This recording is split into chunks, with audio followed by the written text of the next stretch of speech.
Paper 7. Relation of the Eternal Sun to the Universe. The original Sun is ever concerned with the execution of the spiritual aspects of the Father's eternal purpose as it progressively unfolds in the phenomena of the evolving universes with their manifold groups of living beings. We do not fully comprehend this eternal plan, but the Paradise Sun undoubtedly does. The Son is like the Father in that he seeks to bestow everything possible of himself upon his coordinate sons and upon their subordinate sons. And the Son shares the Father's self-distributive nature in the unstinted bestowal of himself upon the infinite Spirit, their conjoint executive. As the upholder of spirit realities, the second source and center is the eternal counterpoise of the Isle of Paradise, which so magnificently upholds all things material. Thus is the first source and center forever revealed in the material beauty of the exquisite patterns of the central isle and in the spiritual values of the supernal personality of the eternal Sun. The eternal Sun is the actual upholder of the vast creation of spirit realities and spiritual beings.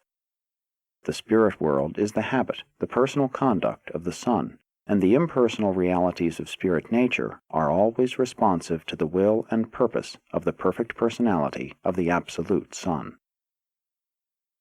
The Sun is not, however, personally responsible for the conduct of all spirit personalities. The will of the personal creature is relatively free and hence determines the actions of such volitional beings. Therefore, the free will spirit world is not always truly representative of the character of the eternal Sun, even as nature on Urantia is not truly revelatory of the perfection and immutability of paradise and deity. But no matter what may characterize the free will action of man or angel, the Sun's eternal grasp of the universal gravity control of all spirit realities continues as absolute. 1. The Spirit Gravity Circuit. Everything taught concerning the immanence of God, his omnipresence, omnipotence, and omniscience, is equally true of the Sun in the spiritual domains. The pure and universal spirit gravity of all creation, this exclusively spiritual circuit, leads directly back to the person of the second source and center on Paradise. He presides over the control and operation of that ever-present and unerring spiritual grasp of all true spiritual values. Thus does the eternal Sun exercise absolute spiritual sovereignty.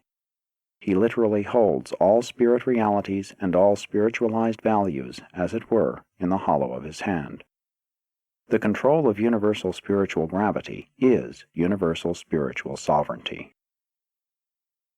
This gravity control of spiritual things operates independently of time and space. Therefore is spirit energy undiminished in transmission. Spirit gravity never suffers time delays, nor does it undergo space diminution. It does not decrease in accordance with the square of the distance of its transmission. The circuits of pure spirit power are not retarded by the mass of the material creation. And this transcendence of time and space by pure spirit energies is inherent in the absoluteness of the Sun.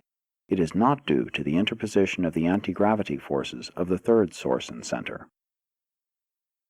Spirit realities respond to the drawing power of the center of spiritual gravity in accordance with their qualitative value, their actual degree of spirit nature.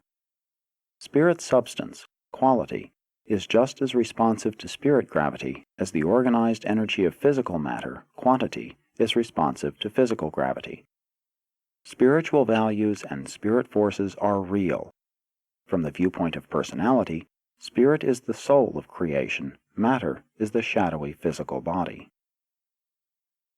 The reactions and fluctuations of spirit gravity are ever true to the content of spiritual values, the qualitative spiritual status of an individual or a world. This drawing power is instantly responsive to the inter- and intra-spirit values of any universe situation or planetary condition. Every time a spiritual reality actualizes in the universes, this change necessitates the immediate and instantaneous readjustment of spirit gravity. Such a new spirit is actually a part of the second source and center, and just as certainly as mortal man becomes a spiritized being, he will attain the spiritual Sun, the center and source of spirit gravity. The sun's spiritual drawing power is inherent to a lesser degree in many paradise orders of sonship. For there do exist within the absolute spirit gravity circuit those local systems of spiritual attraction that function in the lesser units of creation. Such sub-absolute vocalizations of spirit gravity are a part of the divinity of the creator personalities of time and space, and are correlated with the emerging experiential overcontrol of the Supreme Being. Spirit gravity pull and response thereto operate not only on the universe as a whole, but also even between individuals and groups of individuals. There is a spiritual cohesiveness among the spiritual and spiritized personalities of any world, race, nation, or believing group of individuals. There is a direct attractiveness of a spirit nature between spiritually minded persons of like tastes and longings. The term kindred spirits is not wholly a figure of speech. Like the material gravity of paradise, the spiritual gravity of the eternal sun is absolute. Sin and rebellion may interfere with the operation of local universe circuits, but nothing can suspend the spirit gravity of the eternal sun. The Lucifer rebellion produced many changes in your system of inhabited worlds and on Urantia, but we do not observe that the resultant spiritual quarantine of your planet in the least affected the presence and function of either the omnipresent spirit of the eternal sun or the associated spirit gravity circuit. All reactions of the spirit gravity circuit of the grand universe are predictable. We recognize all actions and reactions of the omnipresent spirit of the eternal sun and find them to be dependable. In accordance with well-known laws, we can and do measure spiritual gravity just as man attempts to compute the workings of finite physical gravity. There is an unvarying response of the sun's spirit to all spirit things, beings, and persons, and this response is always in accordance with the degree of actuality, the qualitative degree of reality, of all such spiritual values. But alongside this very dependable and predictable function of the spiritual presence of the eternal sun, there are encountered phenomena which are not so predictable in their reactions. Such phenomena probably indicate the coordinate action of the deity absolute in the realms of emerging spiritual potentials.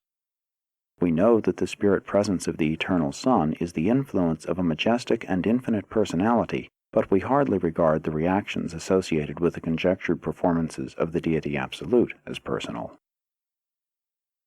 Viewed from the personality standpoint and by persons, the eternal sun and the deity absolute appear to be related in the following way. The eternal sun dominates the realm of actual spiritual values, whereas the deity absolute seems to pervade the vast domain of potential spirit values. All actual value of spirit nature finds lodgment in the gravity grasp of the eternal sun, but, if potential, then apparently in the presence of the deity absolute. Spirit seems to emerge from the potentials of the deity absolute. Evolving spirit finds correlation in the experiential and incomplete grasps of the supreme and the ultimate. Spirit eventually finds final destiny in the absolute grasp of the spiritual gravity of the eternal sun.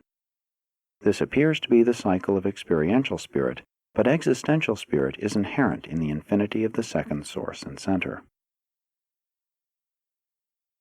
2. The administration of the eternal sun. On paradise, the presence and personal activity of the original sun is profound, absolute in the spiritual sense. As we pass outward from paradise through Havona and into the realms of the seven superuniverses, we detect less and less of the personal activity of the eternal sun. In the post-Havona universes, the presence of the eternal sun is personalized in the paradise suns, conditioned by the experiential realities of the supreme and the ultimate, and coordinated with the unlimited spirit potential of the deity absolute. In the central universe, the personal activity of the original sun is discernible in the exquisite spiritual harmony of the eternal creation. Havona is so marvelously perfect that the spiritual status and the energy states of this pattern universe are in perfect and perpetual balance. In the super-universes, the sun is not personally present or resident. In these creations, he maintains only a superpersonal representation. These spirit manifestations of the sun are not personal. They are not in the personality circuit of the Universal Father. We know of no better term to use than to designate them superpersonalities, and they are finite beings. They are neither absonite nor absolute.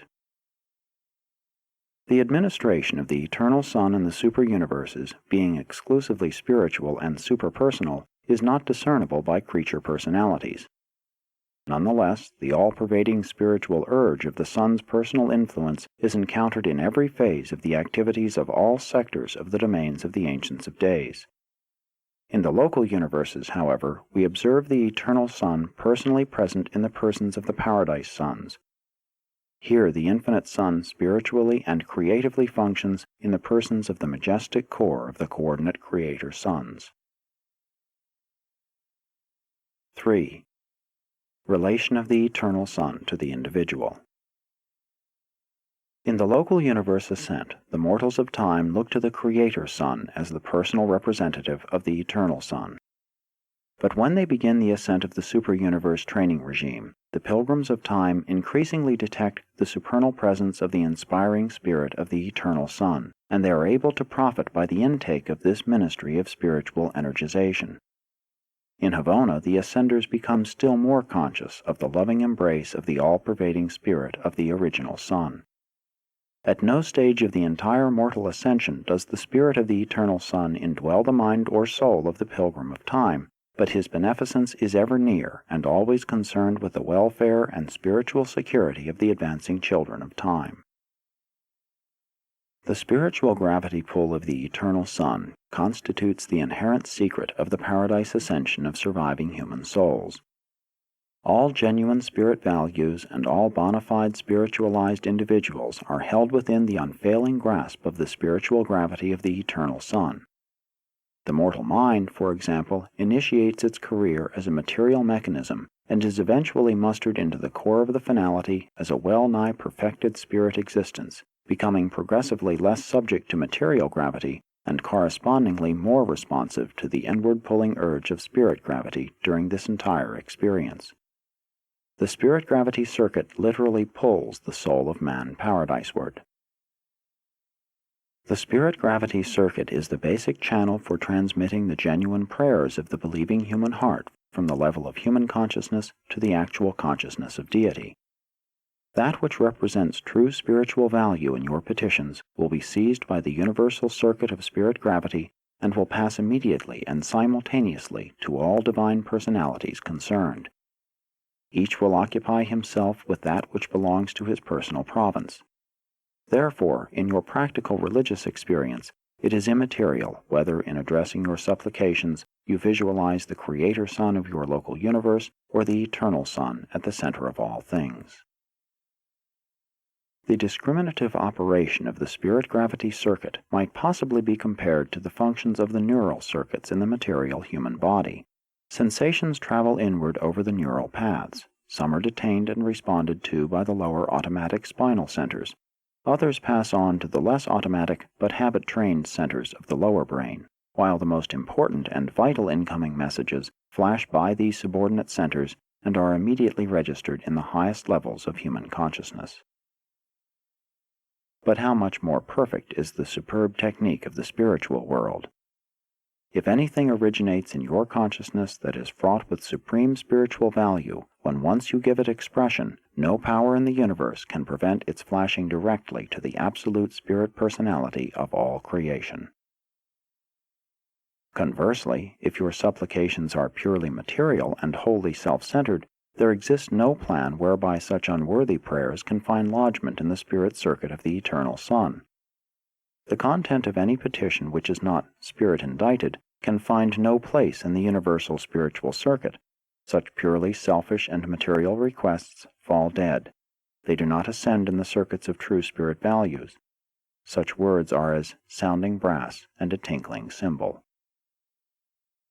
It is the motivating thought, the spiritual content, that validates the mortal supplication. Words are valueless. 4. The Divine Perfection Plans. The Eternal Son is in everlasting liaison with the Father in the successful prosecution of the divine plan of progress, the universal plan for the creation, evolution, ascension, and perfection of will creatures, and in divine faithfulness the Son is the eternal equal of the Father. The Father and His Son are as one in the formulation and prosecution of this gigantic attainment plan for advancing the material beings of time to the perfection of eternity. This project for the spiritual elevation of the ascendant souls of space is a joint creation of the Father and the Son, and they are, with the cooperation of the Infinite Spirit, engaged in associative execution of their divine purpose.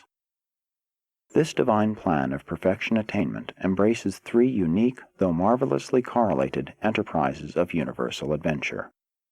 1. The plan of progressive attainment. This is the Universal Father's plan of evolutionary ascension, a program unreservedly accepted by the Eternal Son when He concurred in the Father's proposal, "Let us make mortal creatures in our own image."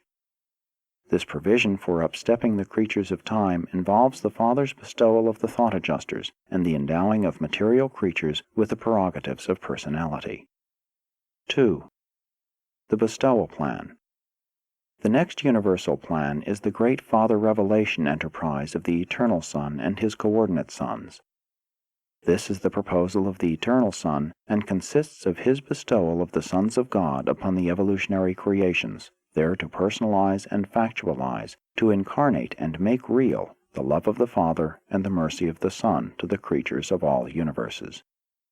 Inherent in the bestowal plan, and as a provisional feature of this ministration of love, the Paradise Sons act as rehabilitators of that which misguided creature will has placed in spiritual jeopardy. Whenever and wherever there occurs a delay in the functioning of the attainment plan, if rebellion, perchance, should mar or complicate this enterprise, then do the emergency provisions of the bestowal plan become active forthwith.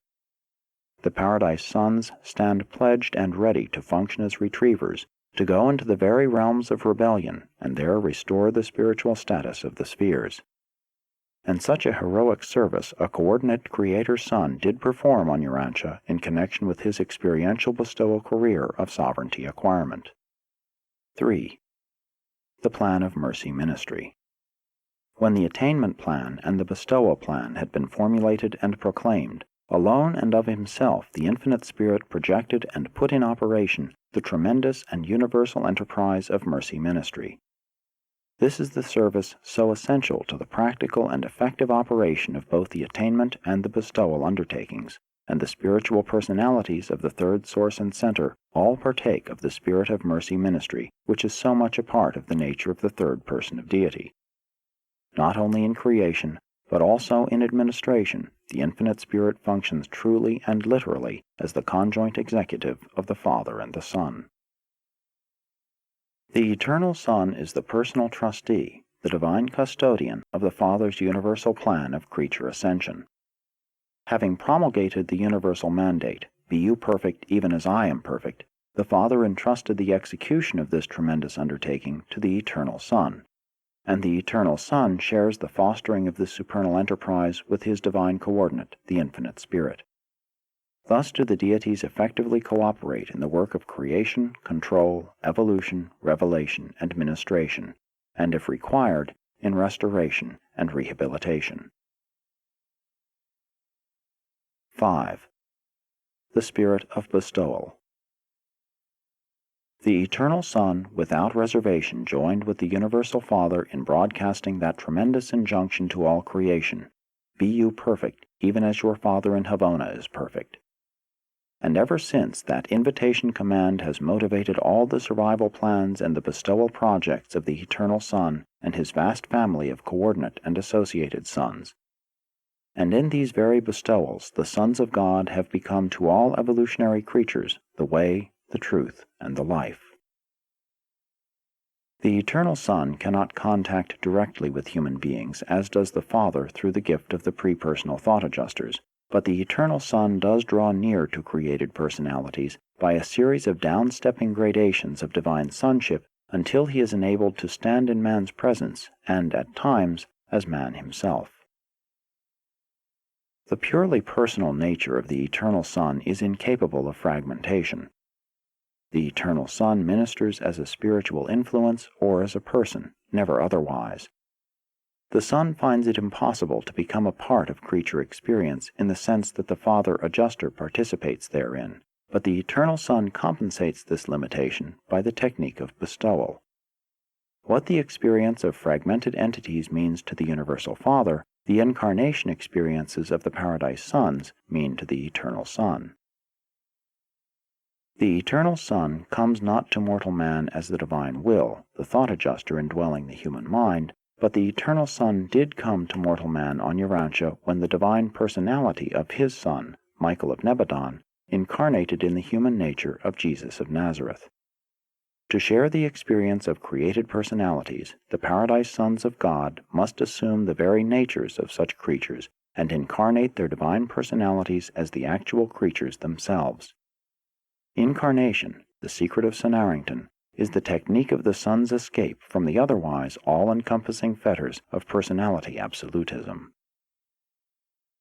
Long, long ago, the Eternal Son bestowed himself upon each of the circuits of the central creation for the enlightenment and advancement of all the inhabitants and pilgrims of Havona, including the ascending pilgrims of time. On none of these 7 bestowals did he function as either an ascender or a Havoner. He existed as himself. His experience was unique. It was not with or as a human or other pilgrim, but in some way associative in the superpersonal sense. Neither did he pass through the rest that intervenes between the inner Havona circuit and the shores of paradise. It is not possible for him, an absolute being, to suspend consciousness of personality, for in him center all lines of spiritual gravity. And during the times of these bestowals, the central paradise lodgment of spiritual luminosity was undimmed, and the Son's grasp of universal spirit gravity was undiminished. The bestowals of the Eternal Son in Havona are not within the scope of human imagination. They were transcendental. He added to the experience of all Havona, then and subsequently, but we do not know whether he added to the supposed experiential capacity of his existential nature. That would fall within the bestowal mystery of the Paradise Sons. We do, however, believe that whatever the Eternal Son acquired on these bestowal missions, he has ever since retained, but we do not know what it is. Whatever our difficulty in comprehending the bestowals of the second person of deity, we do comprehend the Havona bestowal of a Son of the Eternal Son, who literally passed through the circuits of the central universe and actually shared those experiences which constitute an ascender's preparation for deity attainment. This was the original Michael, the firstborn Creator Son, and he passed through the life experiences of the ascending pilgrims from circuit to circuit, personally journeying a stage of each circle with them in the days of Grand Fonda, the first of all mortals to attain Havona. Whatever else this original Michael revealed, he made the transcendent bestowal of the original Mother's Son real to the creatures of Havona. So real that forevermore each pilgrim of time who labors in the adventure of making the Havona circuits is cheered and strengthened by the certain knowledge that the Eternal Son of God 7 times abdicated the power and glory of paradise to participate in the experiences of the time-space pilgrims on the 7 circuits of progressive Havona attainment. The Eternal Son is the exemplary inspiration for all the sons of God in their ministrations of bestowal throughout the universes of time and space.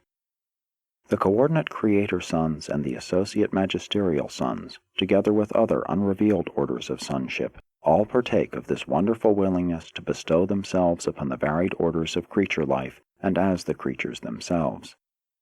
Therefore, in spirit and because of kinship of nature as well as fact of origin, it becomes true that in the bestowal of each Son of God upon the worlds of space, in and through and by these bestowals, the Eternal Son has bestowed himself upon the intelligent will creatures of the universes. In spirit and nature, if not in all attributes, each Paradise Son is a divinely perfect portraiture of the original Son. It is literally true, whosoever has seen a Paradise Son has seen the Eternal Son of God.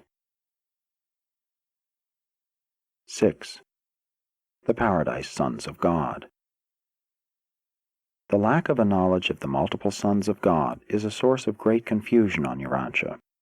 and this ignorance persists in the face of such statements as the record of a conclave of these divine personalities, when the sons of God proclaimed joy and all of the morning stars sang together. Every millennium of sector standard time, the various orders of the divine sons foregather for their periodic conclaves. The Eternal Son is the personal source of the adorable attributes of mercy and service which so abundantly characterize all orders of the descending sons of God as they function throughout creation. All the divine nature, if not all the infinity of attributes, the Eternal Son unfailingly transmits to the Paradise Sons who go out from the Eternal Isle to reveal His divine character to the universe of universes. The original and eternal Son is the offspring person of the first, completed and infinite thought of the Universal Father.